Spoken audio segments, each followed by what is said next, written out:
నమస్తే టీఎన్టీ తెలుగు వరల్డ్కు స్వాగతం.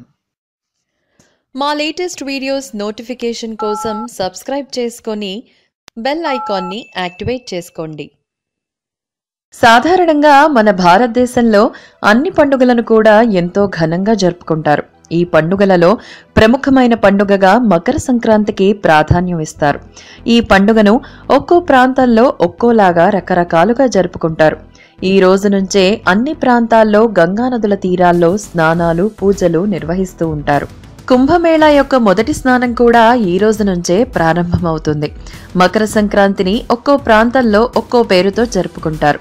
అయితే ఒక సంక్రాంతి నుంచి ఇంకో సంక్రాంతికి మధ్య ఉన్న సమయాన్ని సూర్యమాసంగా భావిస్తారు.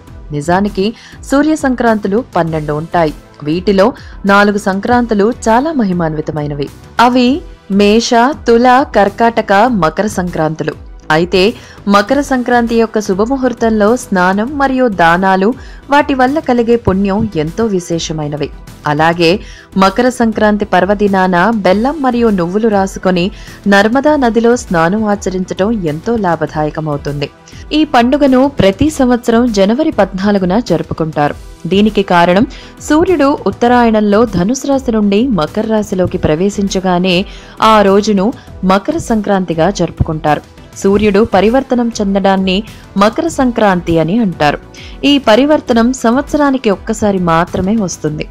ఈ మకర సంక్రాంతి నుండి 3 రాశుల వారికి జాతకం అద్భుతంగా ఉండబోతోంది. మరి ఆ రాశులు ఏమిటో తెలుసుకుందాం. మొదటిది మకర రాశి. వీరికి సంక్రాంతి నుండి పట్టిందల్లా బంగారమే అన్నట్లు ఉంటుంది. ఏ పని చేసినా కలిసి వస్తుంది. ఈ రాశికి అధిపతి శని భగవానుడు. ఆరోగ్యం కూడా చక్కగా ఉంటుంది. నిరుద్యోగులకు ఉద్యోగం వచ్చే అవకాశం ఉన్నాయి. వ్యాపారస్తులకు, ఉద్యోగస్తులకు మంచి కాలం రానున్నది. ప్రమోషన్లు అందుతాయి. ఎప్పటి నుంచో పెండింగ్లో ఉన్న పనులు పూర్తి అవుతాయి. విద్యార్థులు కూడా వారు ఆశించిన ఫలితాలు పొందుతారు. వీరు వెంకటేశ్వర స్వామి ఆరాధన వలన ఇంకా ఉత్తమ ఫలితాలు కలుగుతాయి. రెండవది మేషరాశి. వీరికి సంక్రాంతి నుండి అన్ని విషయాలలో అదృష్టం కలిసి రానున్నది. వీరికి వ్యాపారంలో ఉండే ఒడిదుడుకులు పోయి లాభాల బాట పడతాయి. నిరుద్యోగులకు మంచి ఉద్యోగంలో వస్తుంది. ఆర్థిక ఇబ్బందులు, ఇంట్లో గొడవలు పోయి అన్ని సంతోషాలే ఉంటాయి. వీరు పడిన కష్టాలకు మంచి ప్రతిఫలం వచ్చే కాలం ఇదే. పెట్టుబడులు మంచి ఫలితాలు ఇస్తాయి. భూ సంబంధిత కొనుగోళ్ల వల్ల ధనలాభం కలుగుతుంది.